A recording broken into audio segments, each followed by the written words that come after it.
Hello and welcome back to Just Be Gaming, where we are covering the Sunforge in Dawncaster. As you can probably see, we've already covered the common and uncommon cards, ranking them in a tier list, and now we're going to move on to the rare cards. Alright, so let's just jump right into it, shall we? First, we're going to start off with Alter Memory. 1 energy, choose a card in your deck. If it has memorized, destroy it. If it does not, add memorized. 1 charge. This card can be situational, but if you want a card memorized without using a Sunforge reward on it, this is your card. I don't think there's any other card in the game that will do that for you. So this is the card. This card really pops off with Agile Mind and Desert Veil, and really just any card you want to use to set up your run by giving it memorized. Like it's really good, but it's also really good if you want to remove a card from your deck as well without having to use rewards. Sure, it takes at least 2 turns to remove that card from your deck, because you'll have to give it memorized, and then you'll have to choose it next turn to destroy it. So you might end up losing some time by giving something else memorized that you want. But either way, still a very good card. And honestly, it's probably an almost always pick, but there are better cards to pick, especially if you're lacking damage mitigation or card draw. So for me, it's definitely an A. It's not an always pick. It's not an almost always pick. Yeah, it's. I'm gonna say it's an A. It's definitely a high A. Ancient Stirrings. So for 2 energy, discard all cards in your hand and shift into form of the dragon. And if you are already in the form of the dragon when you play this card, you get to draw 5 cards. But you still have to discard your hand. So you discard your hand, and then you'll get to draw 5 cards. So, I do not like this card. I like dragon form. Don't get me wrong. I really like dragon form because it has affliction cleansing, which is very valuable in the Sunforge. But I really don't like this card. It costs way too much, and it essentially forces you to end your turn, and it doesn't do anything the turn you play it. It would be 100% better if you shifted into dragon form and then discarded your hand. Because if you need some affliction removal, now you're gonna have to wait a whole turn to get any value out of the dragon form. I mean, I guess it thematically makes sense because like the dragon has to like wake up and everything like that. But I don't like the fact that you play it and then your turn is over. You play this card and you can't do anything else. Your turn is just like straight up done for that turn. If you need some form of affliction removal and you haven't gotten any, take it because affliction removal is good. But I can't tell you, of all the form cards, I don't like this form card at all. I will only take this if I'm really worried about afflictions and I haven't gotten like cleansing waters or some other form of affliction cleansing. This is a D for me.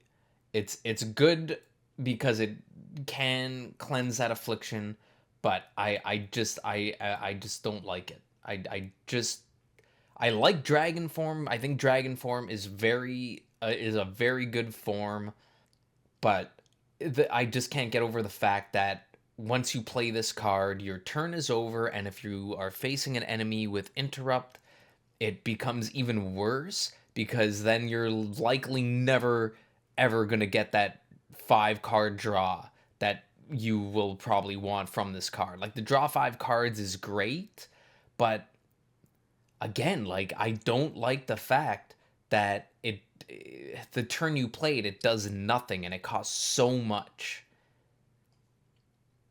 So for that reason alone, it's a D. But like I said, I like the dragon form. Oh, I guess I should say what dragon form does. Dragon form, whenever you discard a card, you cleanse an affliction, and at the start of your turn, gain 1 blue mana. And it's a channel, just like every other form. Next, Arcane Vision.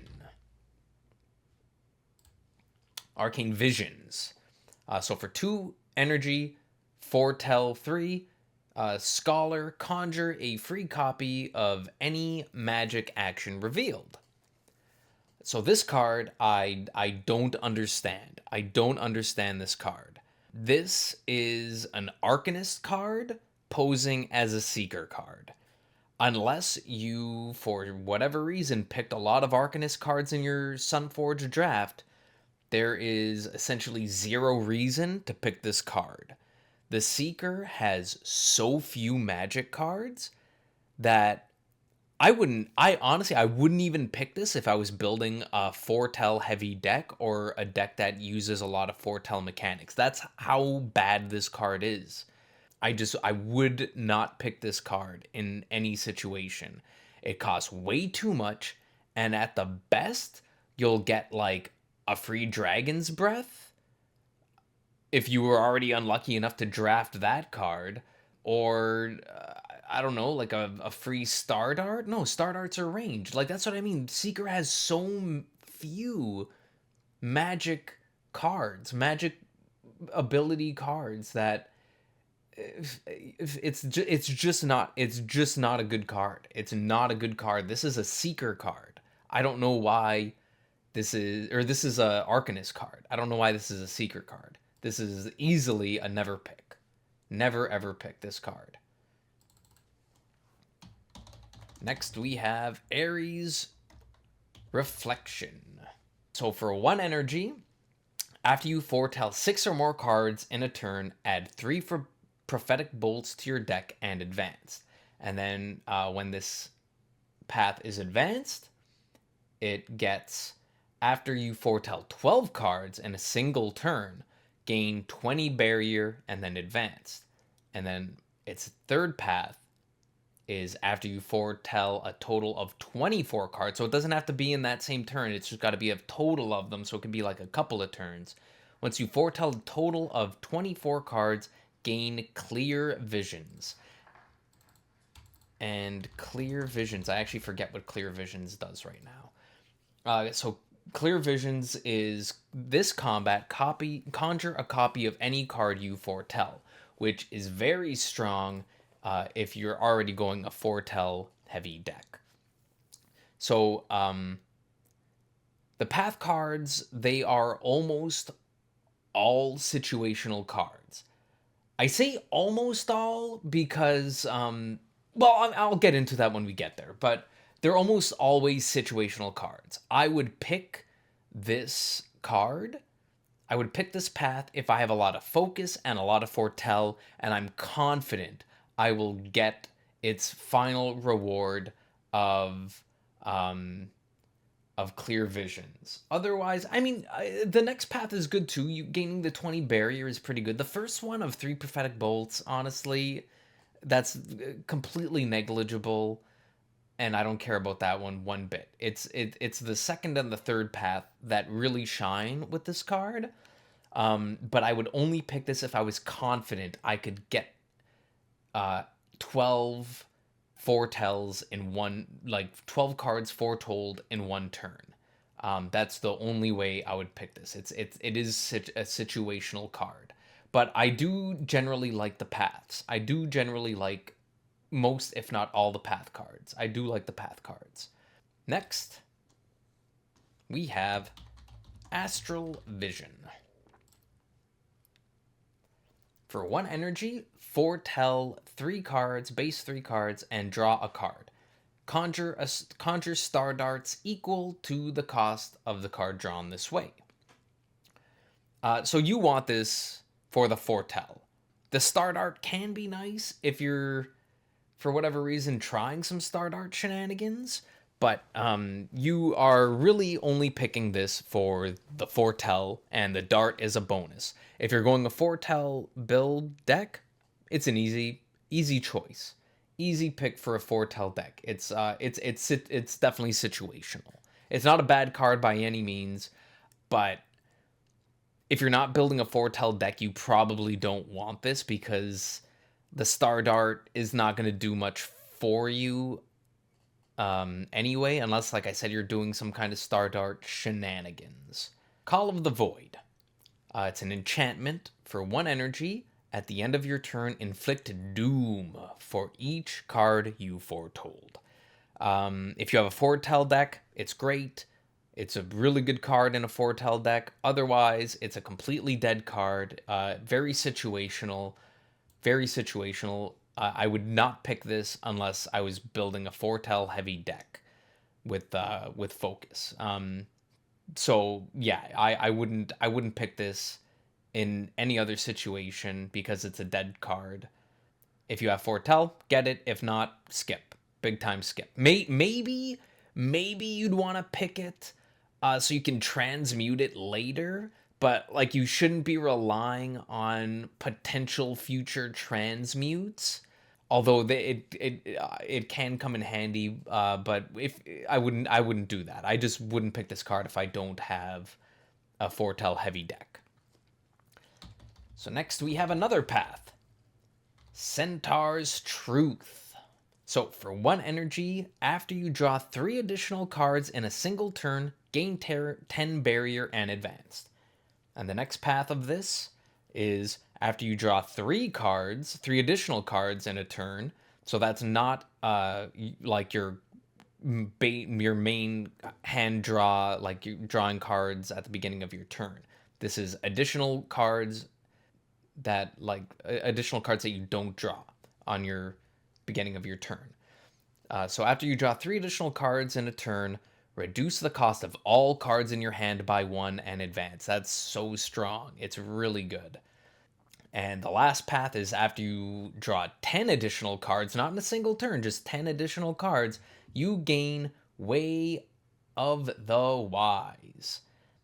Way of the Wise is whenever you gain focus, you draw a card. And at the end of the turn, you gain barrier equal to your focus. Unbelievably strong path. It's a great, great path. I really, really like Centaur's Path, or Centaur's Truth. But I'd probably pick this in most situations, to be completely honest. It's a great card, but you will almost always only be able to get its first path since it's very low and you only need 3 cards drawn. Actually, I don't even know, to be honest, because even the second path is 3 cards. I think they must have changed it, because I think it used to be more cards than 3. I think it used to be 5 or something. I think they must have changed it. It is good. It is good, but you need to be confident that you can draw 3 cards in a single turn, which is not easy. It sounds easy, but it's not easy to draw 3 cards in a turn. It's situational. Like I said, most of the paths are situational, and they're gonna hinge on a deck you've already been building. But it's a good path. Like, all the paths are really good. But yeah, it's not like a for sure pick by any means. All right, next we have Centered Strikes. So it's an enchantment. 1 energy, this combat, your basic attacks and, this is newly added to the new card pack, your basic attacks and mantras deal additional damage equal to your focus. Very good, especially for mantras. I've only played around with it a little bit, but especially for mantras, since mantras like deal so little damage as it is. So this is a dope enchantment card. but it hinges on having focus, or at least a lot of focus. So without focus, it's a dead card. So because of that, it is situational. It's a very good enchantment if you have a lot of focus. But again, you're likely not going to be. Seeker is in an odd place because a lot of his damage can come from its basic attacks, especially in story mode. Like quarterstaff alone can scale up. If you're going like a quarterstaff clone build, it gets nutty how much damage you do. So the Seeker's in a pretty cool spot where he's one of the rare ones where you're not necessarily removing all your basic attacks, because the basic attacks are quite good on Seeker. Same can't be said for a lot of other classes. While you will want like maybe a couple of your basic attacks, you won't want the like 5 or 6 that you start off with. You're gonna end up like wanting to remove a lot of them. But with Seeker, you probably want to hold on to like a few of them. You probably want like you could get away with having like 4 in your deck, and it would shine. That's in the story mode. I'm getting off track now. Just because Centered Strikes really is a much better enchantment in story mode than it is in the Sunforge, but it still can be a decent. It can be a decent enchantment if you have the focus for it. Next is Deadly Dance. So it's an enchantment. 1 energy. This combat, whenever you evade, gain 1 focus and deal damage equal to your focus. I like the idea of this card, but I have never really been able to make this card truly shine in the Sunforge. It takes a lot of moving parts to really make it shine. You need evasion and focus, but like it needs a lot of focus to really get some nice value out of it. Like not only do you need evasion, but you kind of need swiftness too, because there's a lot of enemies that have ranged attacks that you're not going to be able to evade, so you're not going to be dealing that focus damage. Like I said, I like the idea, but it just takes too many moving parts, and it takes too long to really get going. It shines with feather form.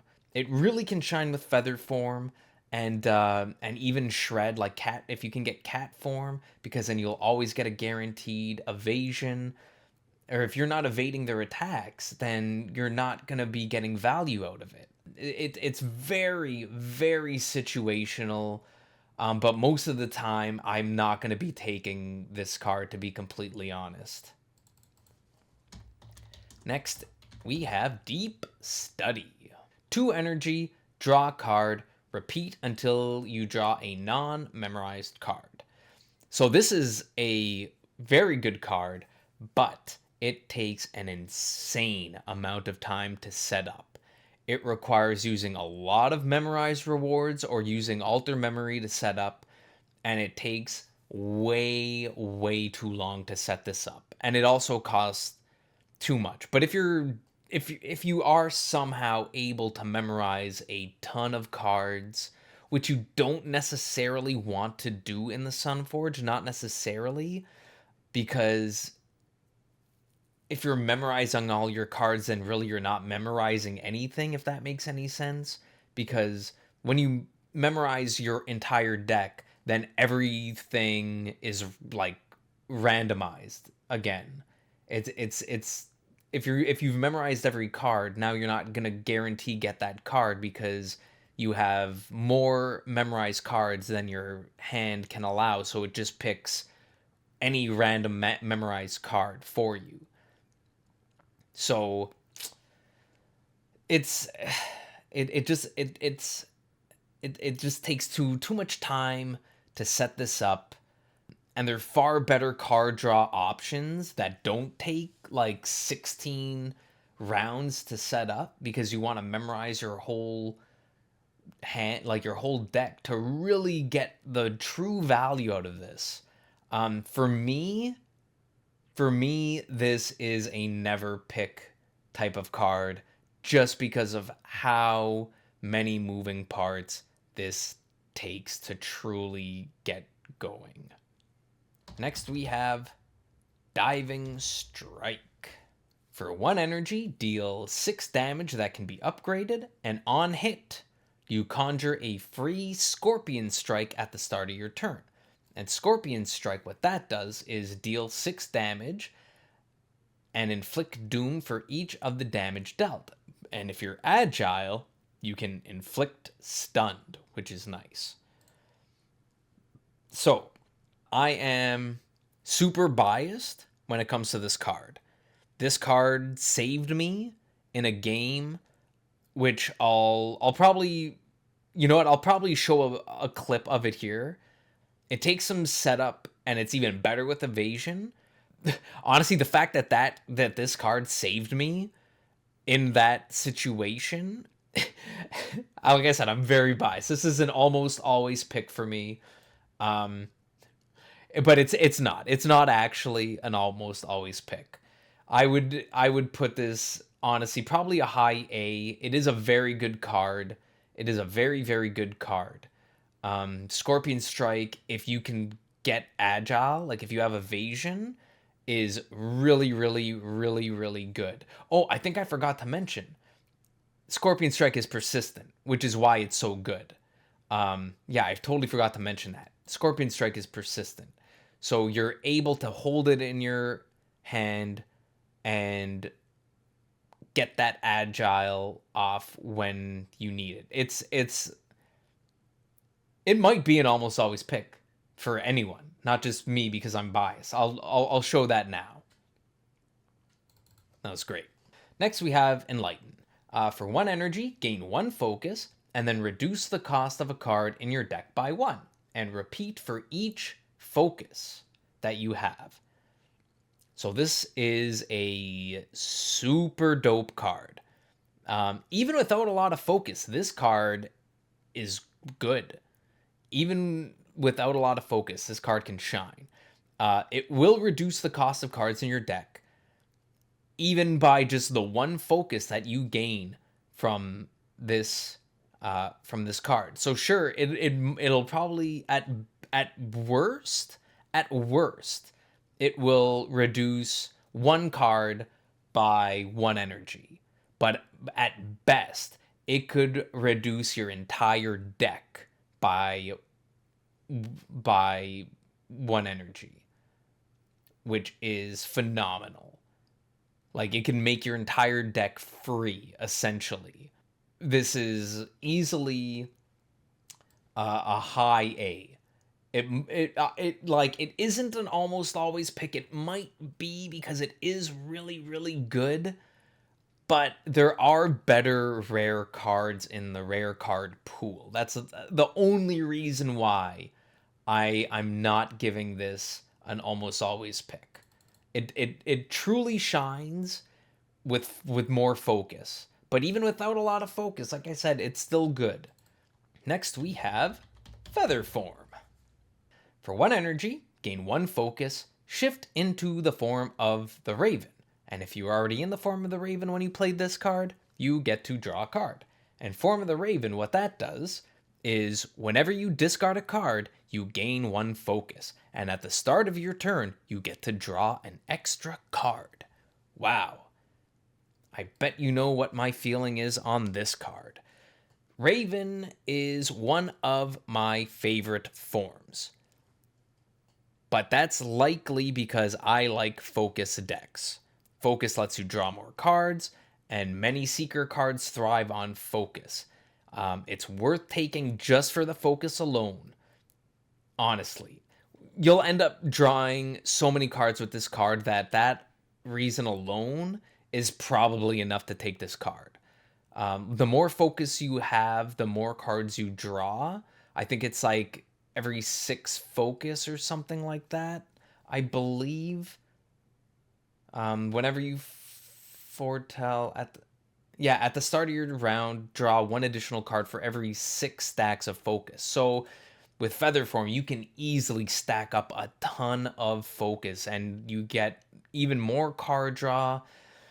and you get an extra card draw just for being in the form of the Raven. This is easily an almost always pick. It might even be an always pick, but it's missing some key components that just tip it to the almost always pick rather than the always pick. But it's so good that I might even just always pick this. But there are a few better rare cards that I would probably pick over this. Only a few. There's not many, to be completely honest. Next we have Flurry of Blows. 2 energy, 1 green, and 1 blue. That's very important. You need to have 1 green and 1 blue energy. It's an enchantment. This combat conjure a quick jab or a sudden strike at the start of your turn. If this card only gave you quick jab instead, I'd probably rate this higher. If it gave you a free card draw every turn, which is what quick jab essentially would be doing, it would be very good. But since it can also give you sudden strike, it is like immediately less valuable in my eyes. Where did I rate quick strike? I rated it, I know I talked about, oh, it's situational, right. Because of the discard mechanic. Yeah. Okay, it's all coming back now. Because of the discard mechanic, I put it in situational. But honestly, I'd probably never pick it unless I was going a discard deck, and I think I've said that. Anyway, it doesn't matter. If Flurry of Blows only gave quick jab, it would be great, because then you're getting 1 free card draw every turn essentially, and a little bit of damage. But it's only a little damage. I would probably only take this to transmute it into a legendary card, but even then, like, I would have had to been offered nothing good in that draw. This is a D for me. I don't really like this too much. Like I said, if it gave me a guaranteed quick jab, I'd probably rate it higher. It might be a C, maybe even a B. It might even be a B, but since it's sudden strike or quick jab, I'm not a huge fan. Not a huge fan. Next, we have Funhouse. For 1 energy, summon a clone. This turn, when you summon any number of clones, add a tear to your foe's deck. I love the idea of this card so much, but it needs to be reworked, I think. The tear mechanic doesn't really work anymore for player cards. They changed the way terror works. And I think you need to get like 100. So whenever you play a terror card, you gain like a certain amount of stacks of terror based on how many turns have passed. And I think when you hit 100 stacks of terror, you are stunned. And you can't play anything else anymore. So because of that, it just doesn't really work for players anymore.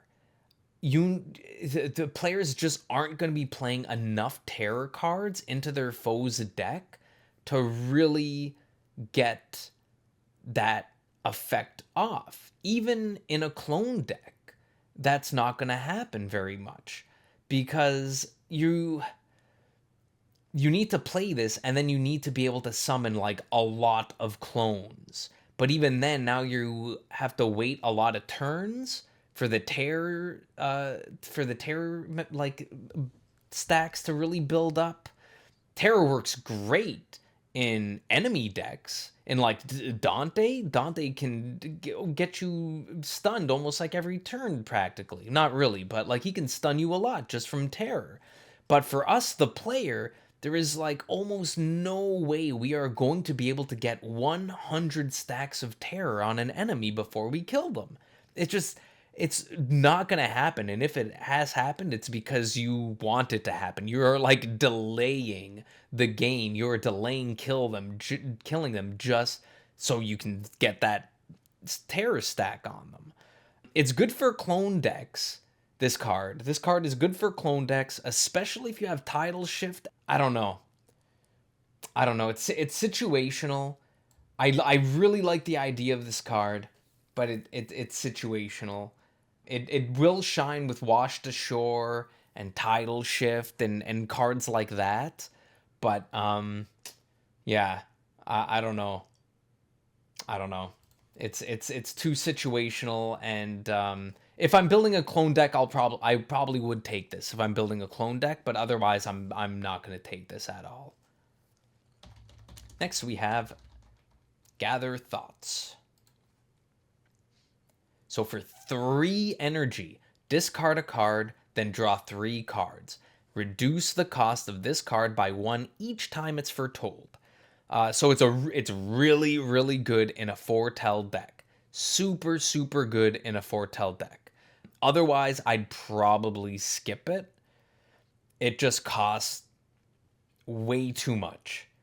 I like that you can draw 3 cards with it, but it's going off that idea of like 1 energy for 1 card draw.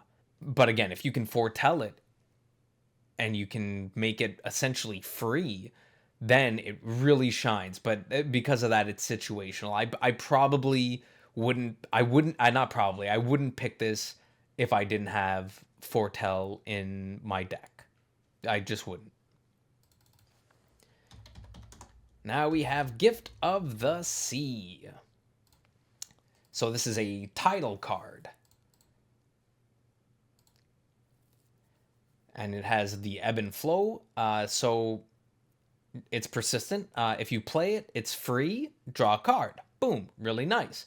If you keep it in your hand and the tide changes, it turns into Gift of the Sea. And you can play it for 2 energy, and you delve and play an equipment. There's probably not too many cards in the game that I would consider instant picks. Like you see it and you already automatically know that you're gonna pick that card without without even a thought. This is that card. This is an instant pick kind of card.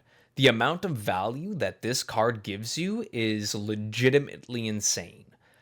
Not to mention, I don't know if they've changed this yet, but not to mention that you can give yourself a really amazing equipment. You can permanently give yourself Magic Carpet with this card. Flying Carpet. Oh, it's called Flying Carpet. Okay, my bad. Sorry, so you can, unless they've changed it, you can essentially give yourself this card for free, well, for the cost of 2 energy in your hand. Magic Carpet costs 3 energy, and when you activate it, you gain evasion and reduce the cost of all cards in your hand by 1.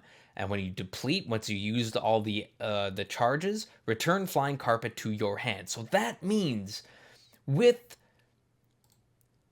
Gift of the Sea, if you can delve Flying Carpet and you can use up all its charges, you have now added that card, that equipment to your deck. And Magic Carpet is such a good equipment. Like, the equipments in this game can be so, so, so amazing.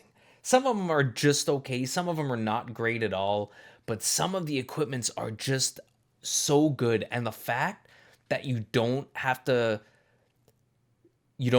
pay to use the equipment, like, sure, you have to pay the 2 energy for Gift of the Sea, but a lot of equipments cost either 2 energy or more. So the fact that you only have to pay 2 energy to play potentially a 3 energy equipment is great.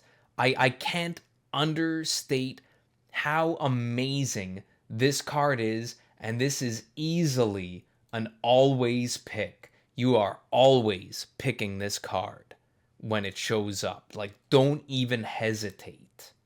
It's so good. We have Good Tidings. It's a title card, so for 1 energy, whenever you change the tide, gain 1 focus and cleanse an affliction. So this is a good card, but it loses value because if you've already played it and you're already channeling it, It's essentially like drawing a dead card because it's not doing anything for you when you play it. It needs to be already in play. It's a channeled effect card. So it's not doing anything for you, and it doesn't stack. I don't believe it stacks anyway. I think yeah, no, I'm almost 100% certain it doesn't stack. So it's not like Impending Doom where you can keep playing it and it'll stack on top of itself and you'll end up gaining more focus.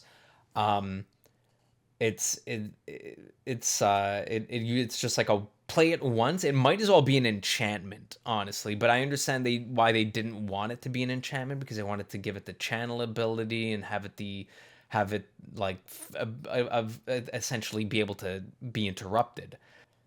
But since you can only essentially play it once unless you're interrupted, you're constantly drawing a dead card, and it's going to clutter up your deck.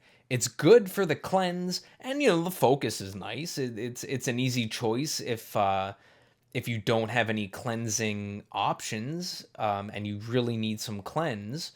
It's an easy choice for that, but it's weaker than some of the other cards in the rare card pool. It's a B. It's a B for me, but it's not a bad card by any means. Next we have Hydroform. So for 2 energy, you have to discard your hand, but you can draw a card for each clone. And when you summon a clone, you reduce the cost of Hydroform by 1. So clone decks love this card. If you're running clones, you are taking this card without question. This card in a clone deck, it's a match made in heaven. It's absolutely phenomenal. You're going to be having a lot of clones. This is going to be free almost all the time. You'll be able to draw so many cards with it. You'll be able to fill up your hand. Like, I can't tell you how good this card is in a clone deck. But I also can't and probably don't need to tell you how bad this card is if you don't have a clone deck. And because of that, it's situational. But it's an easy pick if you have a clone deck. I'd pick it 100% of the time in a clone deck. Easy skip in any other kind of a deck. Next is Hydromancy. For 1 energy, change the tide. For every card in hand, gain 1 blue energy if it's an ebb, or 1 green energy if it's a flow, and it's got 2 charges. If you have a lot of title cards, it can be good because it really is only going to be gaining any value if you have a lot of title cards, and it has to have the ebb and flow mechanic. So if the cards don't say ebb and flow on it, you're not getting anything out of this card. You're getting nothing out of this card except changing the tide. If you're doing some tide shifting shenanigans, it can be good, but again, it's only 2 charges, so it's only going to be good for a little bit, and then it's gone. I don't really like this card that much. There's much higher value cards than this one.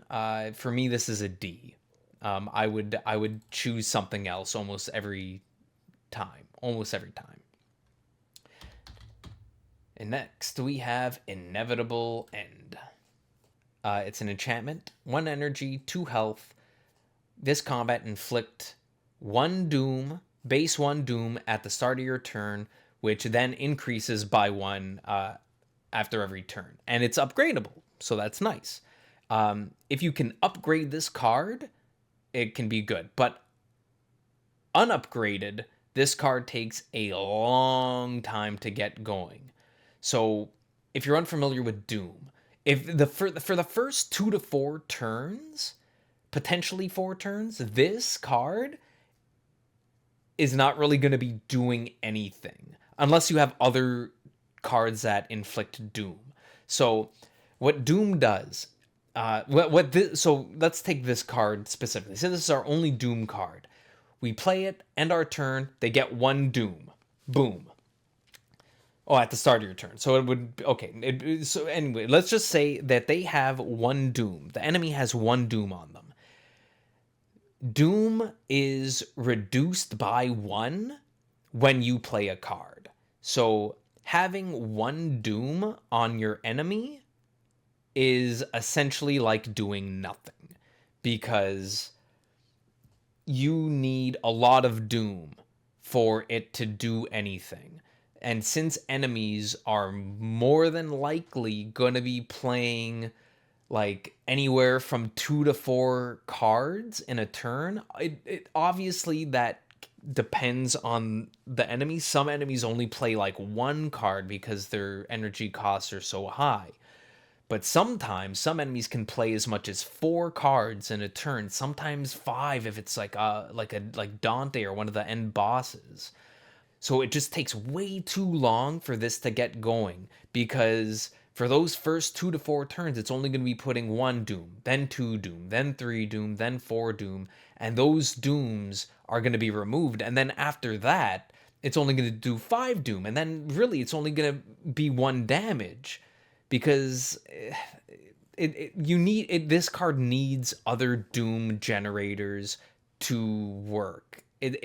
Or you need to upgrade this a lot. This needs to be upgrade. If you can get this upgraded, it can steamroll. But without upgrades, it's not that good. For me, this is a C. Might even be a D, but I'm gonna put it in C. So now we have Leo's Pride, another path card. 1 Seeker energy and you start your path. After you gain 3 or more focus in 1 turn, gain evasion and advance. The second part of the path is after you gain 6 or more focus in a single turn, draw 3 cards and advance. And the last part of the path, after you gain 20 focus, total focus, doesn't have to be in 1 turn, delve a revelation.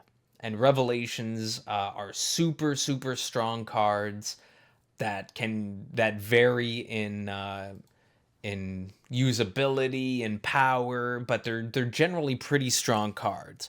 So Leo's Pride is great if you have a focus heavy deck. It needs a focus heavy deck. Otherwise, it's not really as good as other path cards, and it's an easy skip. If you don't have a lot of ways to generate focus, this isn't going to be doing anything for you. And I'd really only take Leo's Pride in a focus heavy deck, because Revelations, I've said it before, a lot of the Revelations require a lot of focus to play them.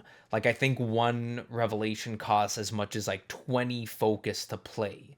So I would really only take Leo's Pride if I had a focus heavy deck and I was confident that I'd be able to play a lot of focus, and I'd be confident I could get to that end goal and get some revelations. The fact that you can delve a revelation is very nice. So you can choose, which is also why, like, maybe necessarily you don't need to have a lot of focus at the end. You do need focus, because you need what, like 20 focus to even be able to get there. But since you can delve a revelation, you can potentially choose the revelations that don't have focus costs. But again, this is a situational card. I would probably not pick it if it's an easy skip if I don't have focus. But if I have focus, I'd probably pick this.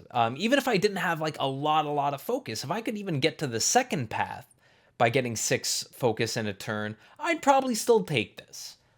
Just for the card draw for the second path, honestly. And maybe I'd be able to get to the last one. Maybe. Depending on how much focus you can get. All right, so next we have Life Pod. It's a very weird Seeker deck. I'm not sure I fully understand the theme or the lore of it. I think it's supposed to be some kind of like a druid. It is in the Metamorphosis, which I believe is the druid.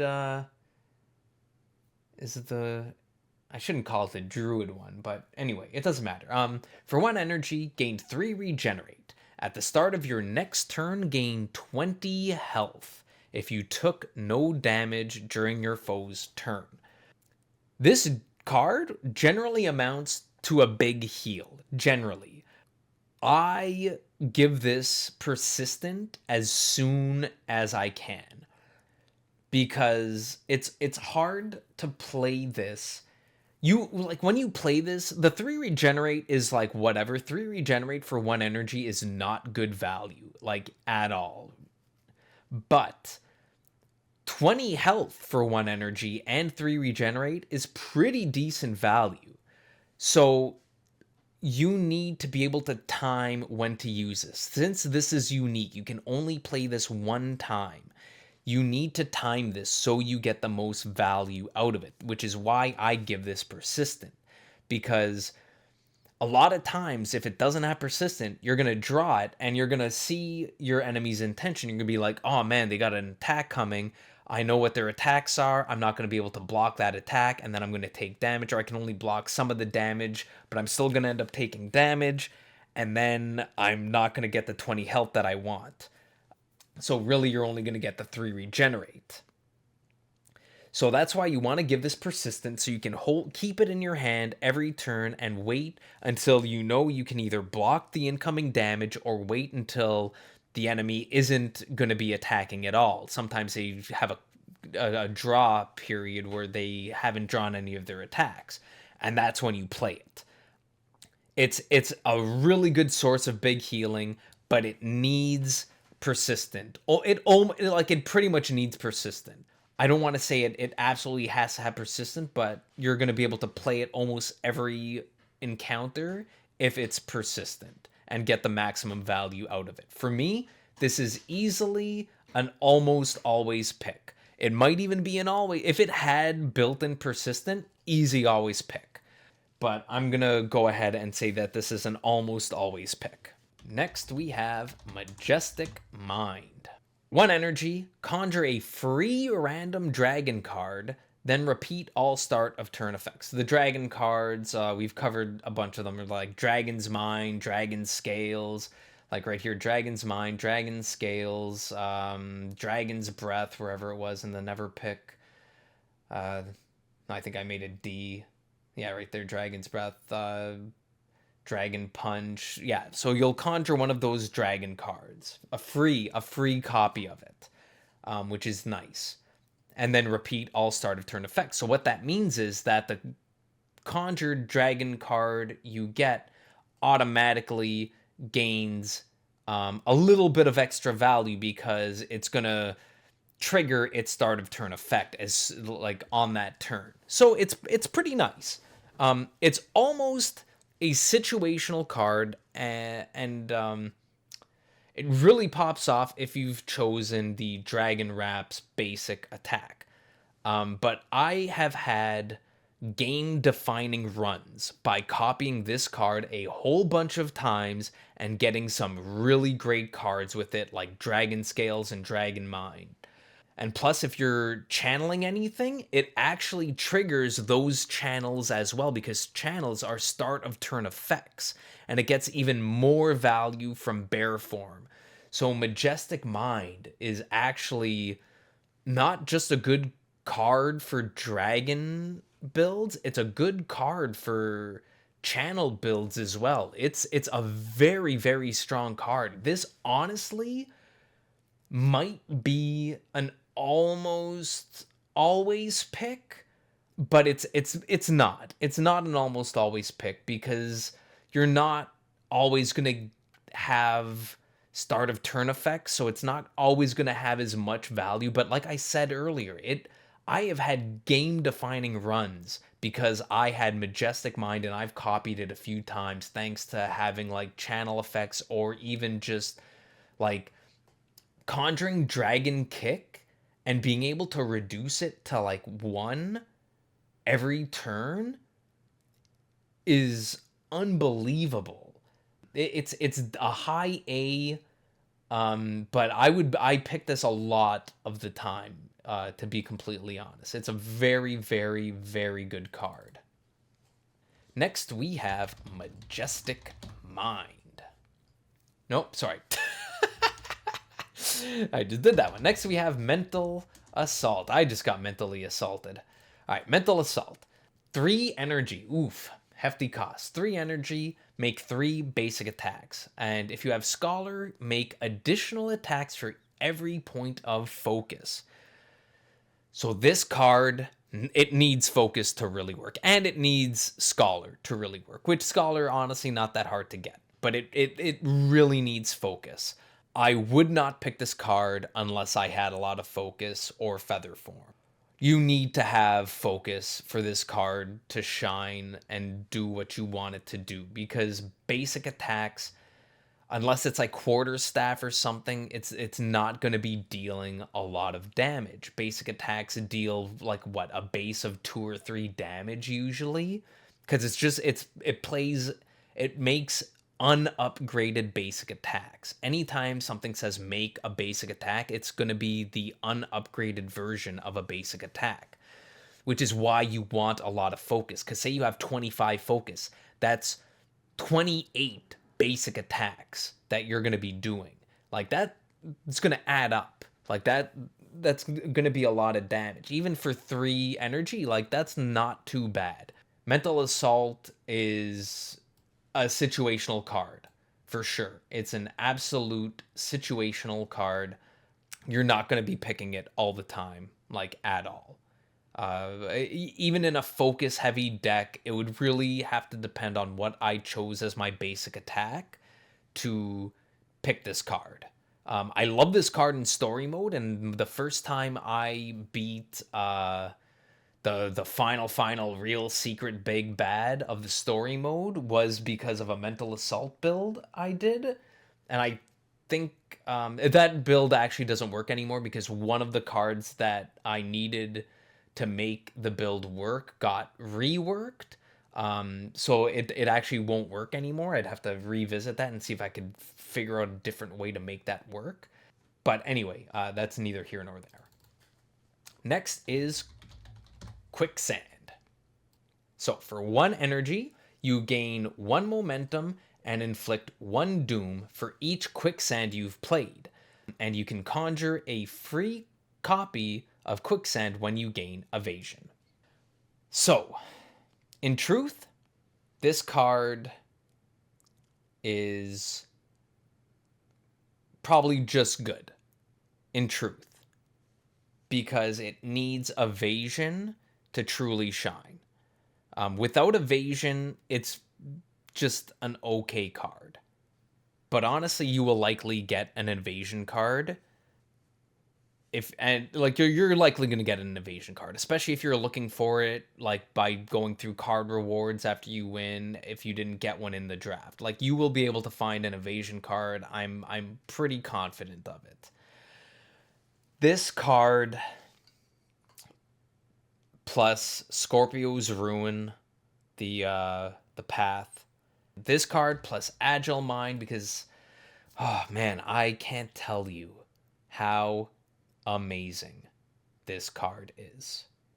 This card will get you 1-turn wins all the time, practically. Even against the Spine. Even against the Spine, who has 6,666 health.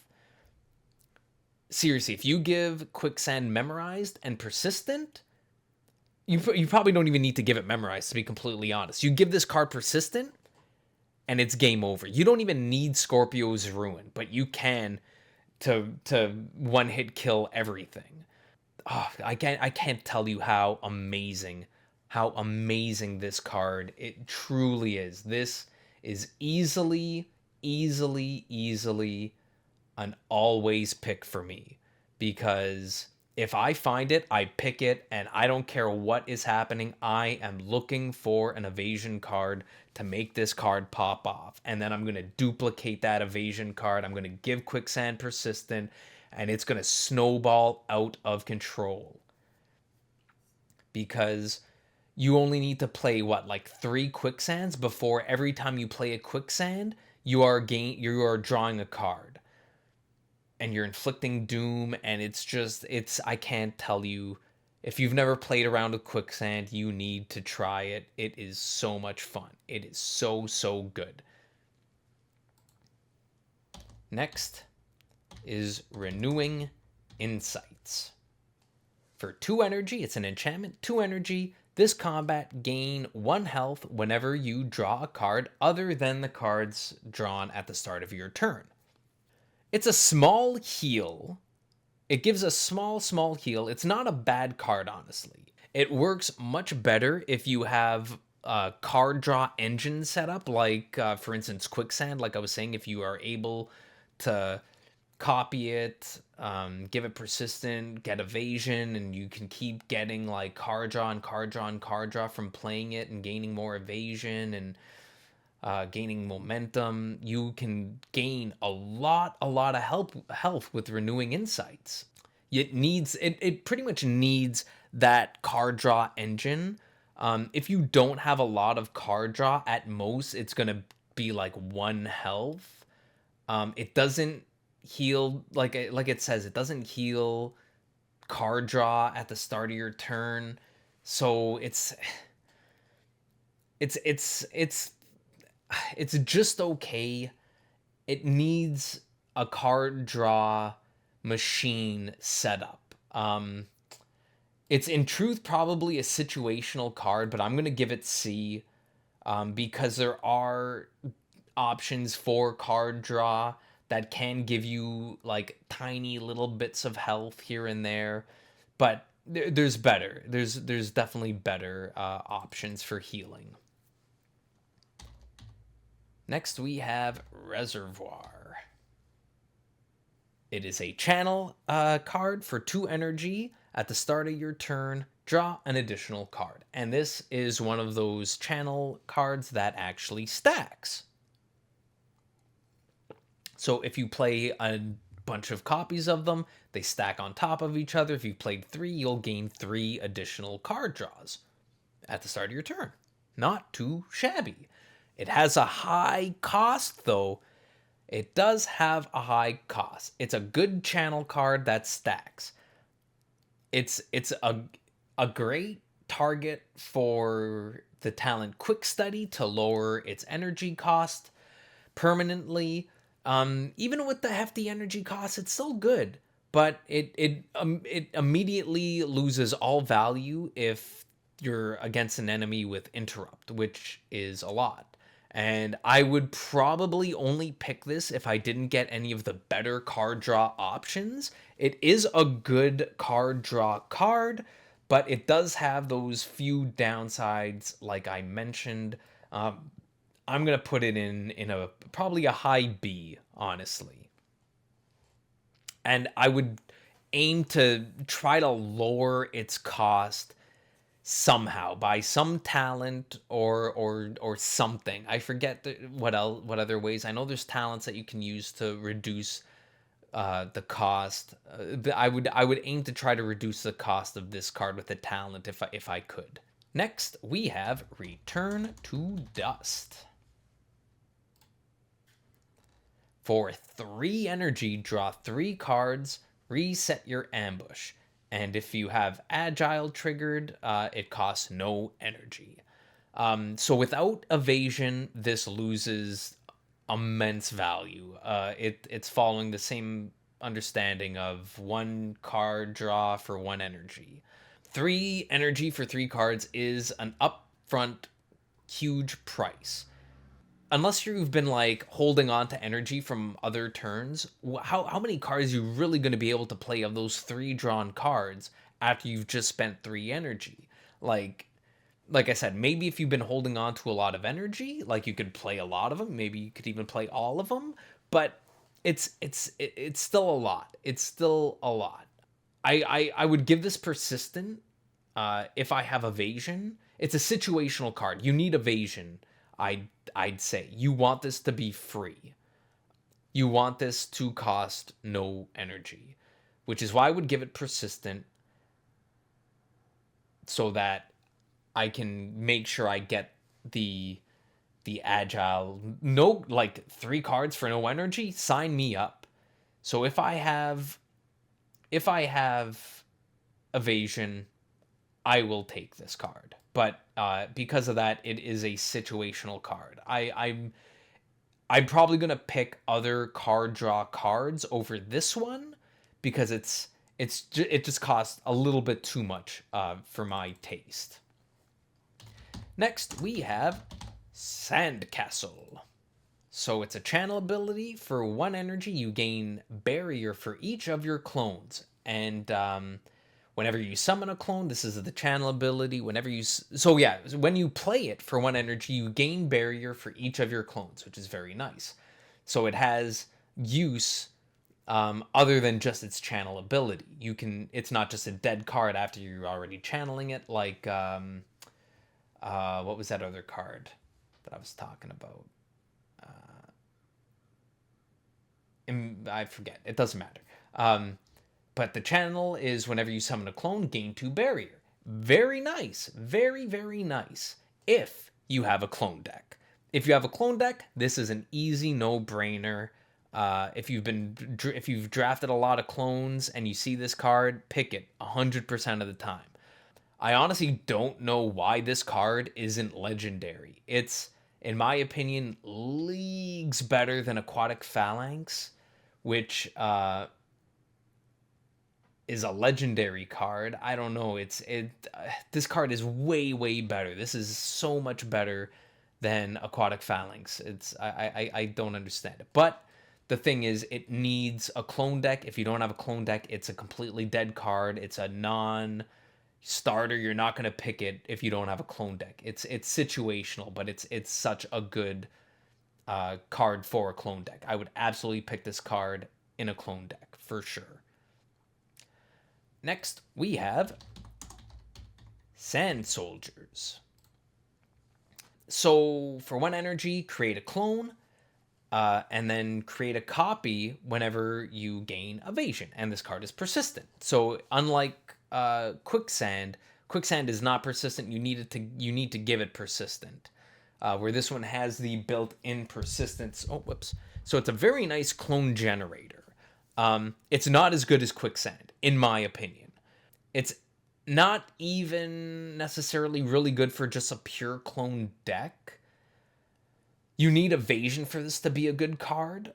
Unlike Quicksand, I don't know if I would go searching for an evasion card for this, since there are better clone generating cards. It is a good card. I just think there's better clone generating cards out there that don't require you to have evasion.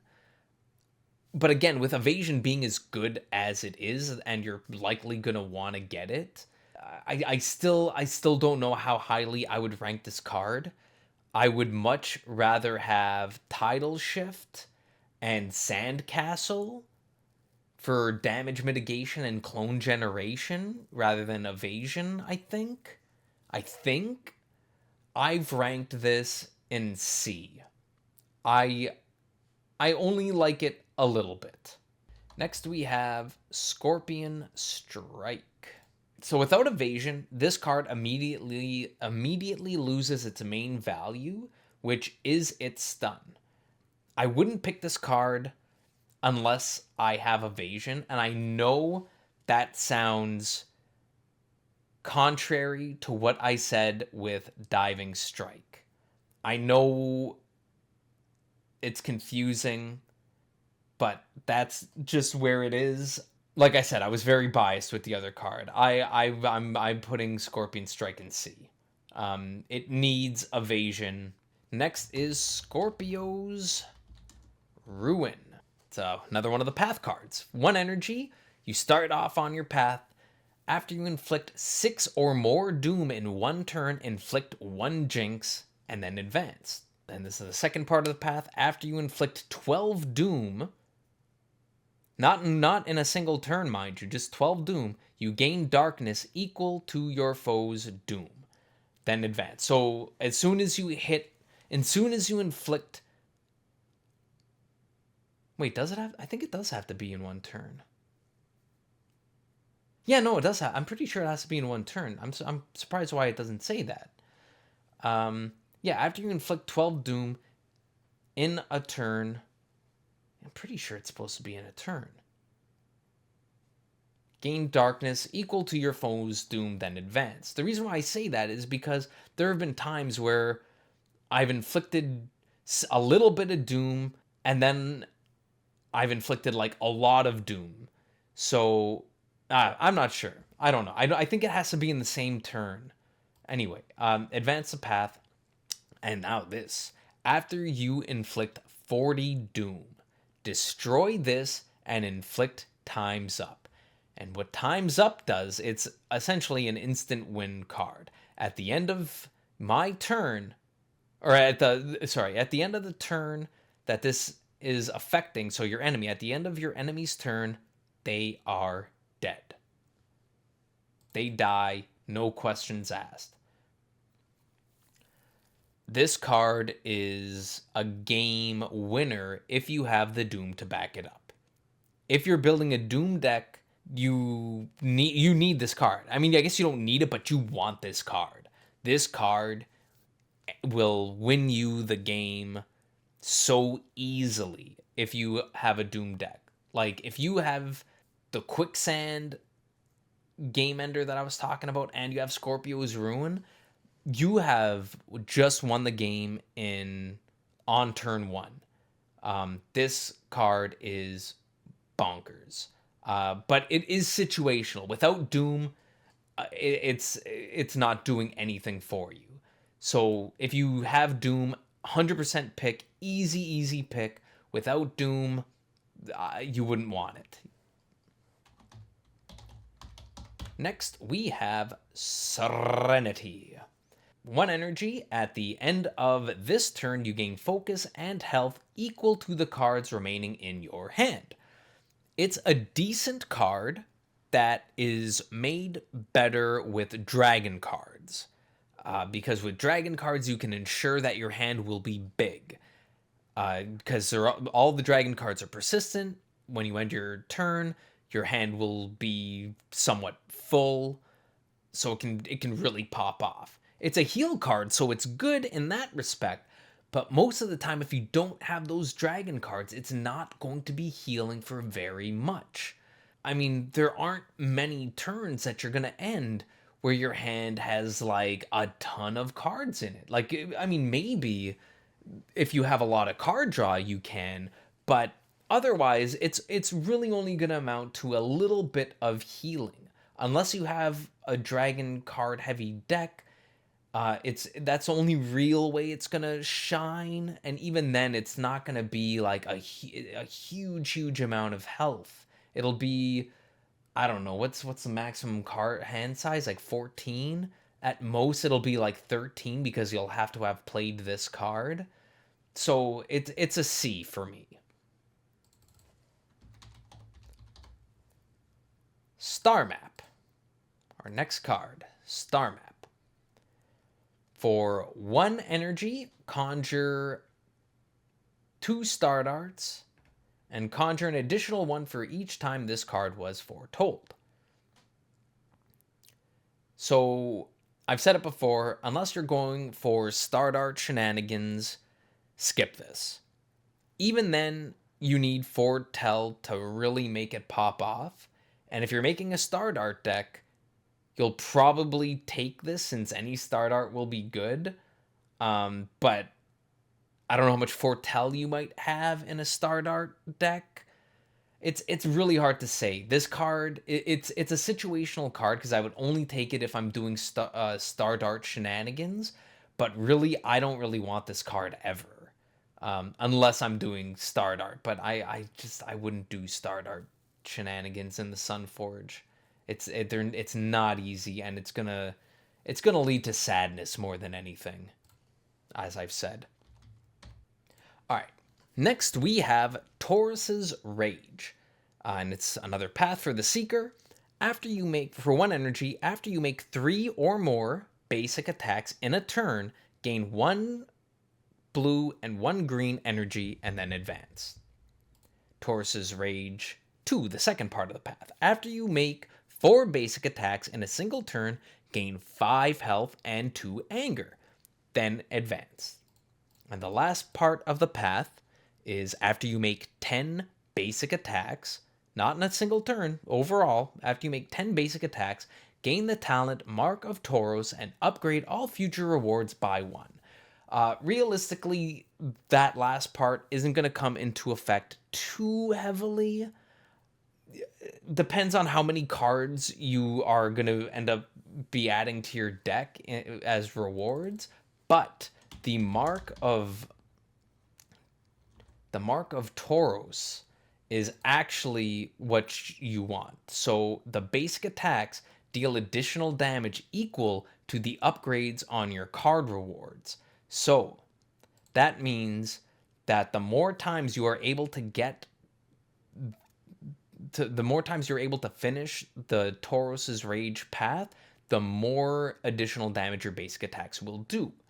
This is probably an almost always pick.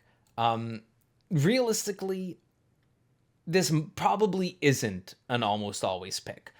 But with how many basic attack cards, or at least cards that make basic attacks that the Seeker has access to, you will almost always at least be able to get to the second or even to the third path, which means you can have at least 5 health, maybe per encounter. You can get 5 healing per encounter, potentially.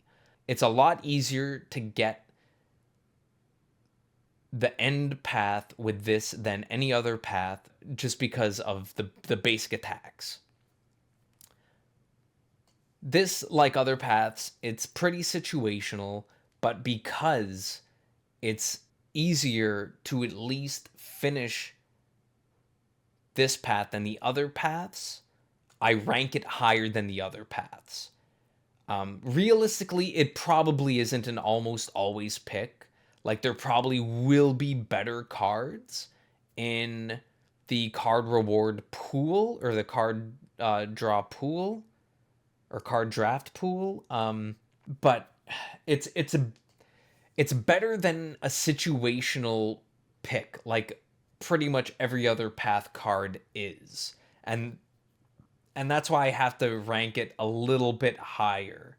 Not that necessarily situational is a higher ranking than A, B, C, or D, but I do think Tauros's Rage has more inherent value than the other paths, because it's more of an all-around kind of path that can potentially work in any deck, because you will be playing basic attacks, and it's a lot easier to play like 3 basic attacks in a single turn than it is to gain like 6 focus in a single turn for any basic deck.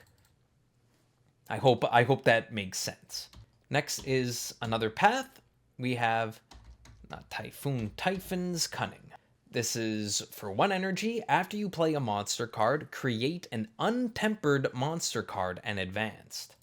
And then the next part of the path is after you play 3 monster cards, not in a single turn, just 3 monster cards, shift into a random form, then advance. And the last path is after you play 5 monster cards, select one of 6 monster enchantments to play. It's a fun path that was created by a community member, which is really cool. You can see it right there. Raptai, is it? It's a really... I like the fact that he came up with this, because the Seeker does have some fun, like, monster card shenanigans. So getting to have a path that works alongside that is fun. But without quick change or transmorph or quick adaptation, this is like a non-starter. You're never gonna pick this unless you have those 3 cards, or at the very least one of them, I guess. So because of that, Typhon's Cunning is situational. It needs the quick adaptation, the quick change transmorph. It needs those cards, otherwise it's just not gonna work. All right, next we have Tidal Weave. So for 2 energy, summon a clone, and this turn your basic attacks deal extra damage equal to your current clones. This is a no-brainer choice if you're making a clone deck. It will end up adding so much damage to your basic attack. It's going to deal so much damage. But if you're not making a clone deck, this is a dead card, and frankly, you don't want it. It's situational. It is a situational card. And last but not least, we have Wild Shift, the last rare card. Wild Shift. For 1 energy, shift into a random beast. This is another one of those situations of Daniel and the cooler Daniel. So this is the cooler Wild Shape. I was going to put this originally in D, but then I realized I made Wild Shape D. So because of that, this has to be C, because it is better than Wild Shape. It still suffers from the same randomness that Wild Shape has, but it at least isn't unique or has charges, so you can keep playing it and hopefully therefore get like the shape that you actually want. But personally, I wouldn't pick this. The card choices would have to, that are offered would have to be really poor for me to want to take this card, and Wild Shape for that matter. But I'm gonna put this in C. Like I said, simply because I put Wild Shape in D. So that is all the rare cards. We're almost done. We only have a few more cards left. The legendary card pool. So thank you again for sticking with me for this. I know this was a long one. But the next one probably won't be as long. There's not as many cards. But again, thank you, and yeah, I'll see you in the next one for the legendary cards. All right, see you then.